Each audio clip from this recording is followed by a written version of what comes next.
नमस्ते everyone, this is Prabha Singh. आज हम इस वीडियो में कलाकार और उनके बातें जो हैं वो डिस्कस करेंगे और कुछ कलाकार ऐसे हैं जो गायकार हैं, उनके बारे में हम डिस्कस करेंगे। तो हम एक एक करके स्टार्ट करते हैं, ठीक है। ये हैं अलाउद्दीन खान, जो कि सर्वोद वादक है। इनका जन्म हुआ था मध्य प्रदेश के त्रिपुरा में। इनके गुरु जो थे आते हैं, इनके भाई हैं आफ्ताबुद्दीन खान, इनके पहले गुरु, या आप इनको यही बोल लो, यही हैं, ठीक है। और इनका घराना जो आता है वो मेहर आता है। पिता जो इनके आते हैं वो सफदर हुसैन आते हैं। अलाउद्दीन खान जो है सर्वोद वादक हैं और 1954 में इनको संगीत नाटक अकादमी फेलोशिप मिली थी। और ये जो रामपुर के वज़ीर खां हैं वो वीणा वादक थे, उनसे भी इन्होंने संगीत सीखा था, ठीक है। पुत्री जो इनके आती है अन्नपूर्णा देवी आती है, और उनके पुत्र जो आते हैं अली अकबर खां आते हैं। इनका जन्म जो हुआ था वो 1862 में हुआ था। ओके, आपको इतना इनके बारे में याद रखना है। अलाउद्दीन खान सर्वोद वादक थे और इनके शिष्य कई बार पूछ लेते हैं कि शिष्य इनके कौन कौन आते हैं। तो इनके शिष्य जो आते हैं वो आते हैं रविशंकर जी, निखिल बनर्जी, पन्नालाल घोष, बसंत राय, बहादुर राय। शिष्य आते हैं रविशंकर। कई बार क्वेश्चन दे देते हैं ना, निखिल बनर्जी के गुरु कौन है, तो अलाउद्दीन खान आपको याद रखना है। रविशंकर इनके दामाद भी हैं, आप इनको बोल सकते हो, बिकॉज इन्होंने अन्नपूर्णा देवी से शादी की थी, तो ये उनके दामाद भी आ जाते हैं एक तरह से, है ना। और अगले जो आर्टिस्ट आते हैं वो आते हैं निखिल बनर्जी। निखिल बनर्जी के गुरु तो आपको बता ही दिया था मैंने, अलाउद्दीन खान हैं। ये सितार वादक हैं और इनका पूरा नाम जो है वो निखिल रंजन बनर्जी आता है, ठीक है। इनका जन्म जो हुआ था वो 14 अक्टूबर 1931 को हुआ था और इनकी जो मृत्यु हुई थी वो 27 जनवरी 1986 को हुई थी। जन्म हुआ था 14 अक्टूबर 1931 और डेथ हुई थी 27 जनवरी 1986। और इनको 1987 में पद्म भूषण मिला था, 1968 में पद्मश्री मिला था और 1974 में संगीत नाटक अकादमी पुरस्कार मिला था। अगर आप पूछा जाए कि निखिल बनर्जी का संबंध किस वाद्य से है, तो आप लिखोगे सितार, ठीक है।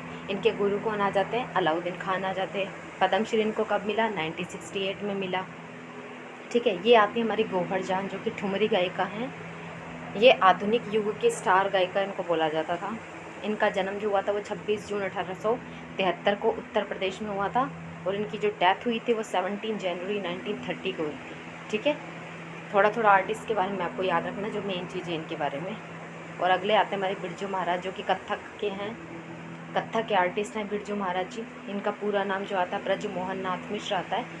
व्यवसाय आ जाता है, कई बार क्वेश्चन आ जाता है बिरजू महाराज का संबंध किस नृत्य से है, तो कथक से इनको पद्म विभूषण 1986 में मिला था और इनका जन्म 4 फरवरी 1938 में हुआ था, ठीक है।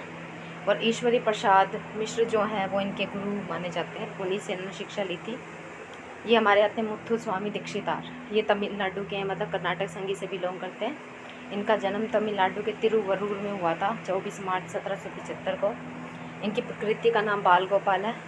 उसमें इन्होंने ये बताया कि ये वीणा बजाते हैं, ये वीणा वादक हैं और कर्नाटक संगीत में इन्होंने वायलिन का इस्तेमाल किया था, ठीक है। कर्नाटक संगीत में इन्होंने वायलिन का इस्तेमाल किया था और इनकी कृति कई बार आ जाता है कर्नाटक संगीत वालों का ये क्वेश्चन वैसे, कि बाल गोपाल नाम से किसको जाना जाता है, बाल गोपाल किसकी कृति है। और कम लंबा नव वर्ण, ये भी इनकी कृति आती है। और कभी कभी उपनाम पूछ लें तो गुरु गु, इनका उपनाम क्या है, गुरु गु। मुथुस्वामी दीक्षितार हैं, ये इनका क्या है उपनाम, गुरु गु। ये आई थिंक आपके लिए नया क्वेश्चन हो सकता है। अगले हमारे आती हैं शरण रानी। ये प्रथम सर्वोद वादिका हैं जिन्होंने इस इंस्ट्रूमेंट को बहुत ज़्यादा प्रचार प्रसार किया है इसका, ठीक है। इनका जन्म जो हुआ था 9 अप्रैल 1929 में हुआ था। कहाँ हुआ था, दिल्ली में हुआ था। और डेथ हुई थी इनकी 8 अप्रैल 208 में हुई थी। ये इनको सरोद रानी भी कहा जाता है, सरोद रानी, ठीक है। पद्मश्री इनको 1968 में मिला था और साहित्य कला परिषद अवार्ड इनको 1974 में मिला था। मेन जो चीज़ें हैं जहाँ से क्वेश्चन यूजीसी नेट में बनते हैं वहाँ से बताती हूँ मैं, ठीक है। और अगर आप यूजीसी नेट की क्लास ज्वाइन करना चाहते हो, 1 महीने का टाइम रह गया, तो आप मुझे कॉल कर सकते हो, ठीक है। संगीत नाटक अकादमी है जो अवार्ड, ये इनको 1986 में मिला था। इनको पद्म भूषण 2000 में मिला था। महाराणा मेवाड़ फाउंडेशन अवार्ड इनको 2004 में मिला था और इनको राष्ट्रीय कला पुरस्कार भी मिला था। नंबर जो मेरा है वो है 9116054763, ठीक है। ये मेरा बिज़नेस अकाउंट नंबर है, बिज़नेस नंबर है। आप मुझे इसको नंबर पे कॉल करके आपको जो भी पूछना आप पूछ सकते हो, ठीक है। शरण रानी के गुरु कौन आते हैं, अलाउद्दीन खान, ठीक है, और अली अकबर खान। और 1992 में उन्होंने एक बुक लिखी थी सरोद के उद्भव और विकास पर। ठीक है, 1992 में, याद रखिएगा। अगले हमारे आते हैं कंठे महाराज, जो आपको पता ही है तबला वादक है। इनका जन्म 1880 में हुआ था। डेथ इनकी हुई थी 1 अगस्त 1969 में। इनका जन्म वाराणसी में हुआ था। इनके गुरु बलदेव साहेब मिश्रा जाते हैं। इनकी शैली क्या है, बनारस बाज है। शिष्य अगर पूछा जाए तो किशन महाराज आ जाते हैं। और कंठे महाराज को क्या बोला जाता है, तबला सम्राट की उपाधि इनको दी गई है।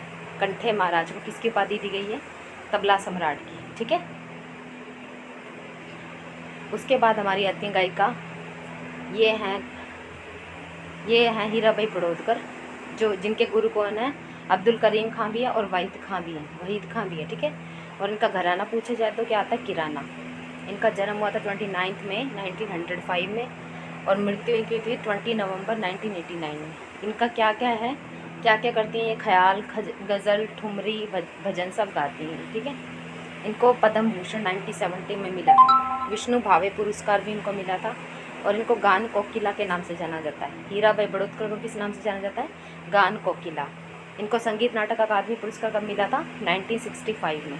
पद्म भूषण कब मिला था, 1970 में। गान कोकिला के नाम से किसको जाना जाता है, हीराबाई बड़ौदकर को।